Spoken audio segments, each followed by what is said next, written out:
Sosok Wahyu Hidayat, ayah Lutfi Dr. Koas korban pemukulan, bukan orang sembarangan.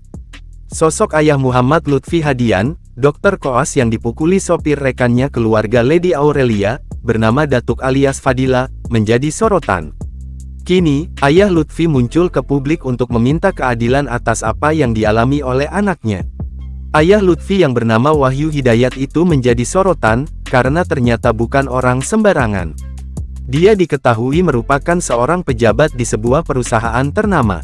Menurut akun LinkedIn-nya, Wahyu Hidayat menjabat sebagai Head of Customer Development Jawa PT Unilever Indonesia. Wahyu disebutkan juga merupakan lulusan Universitas Sriwijaya, Palembang. Di media sosial, Lutfi juga disebut merupakan keponakan dari konsulen di Palembang. Konsulen sendiri merupakan dokternya para dokter spesialis.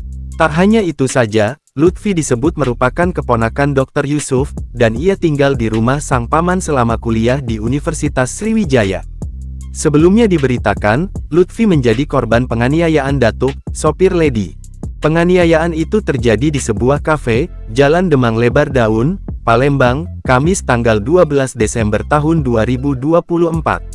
Saat itu, Lutfi diajak oleh ibunda Lady, Lina Dedi, untuk bertemu membicarakan jadwal piket malam tahun baru karena merasa khawatir melihat kondisi anaknya yang tampak stres. Namun, dalam pertemuan itu, Lutfi malah dipukuli oleh pria berbaju merah yang merupakan sopir Lina Dedi. Ayah Lutfi, Wahyu Hidayat, menyesalkan kejadian penganiayaan itu dan sudah melaporkannya ke polisi.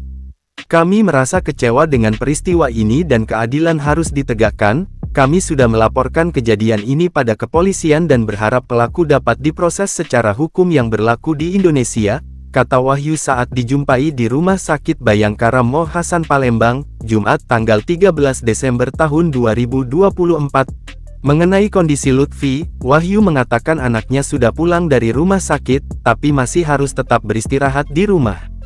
Sudah diperbolehkan pulang hari ini, Jumat, tapi masih proses pemulihan. Kondisi psikologisnya masih syok, katanya.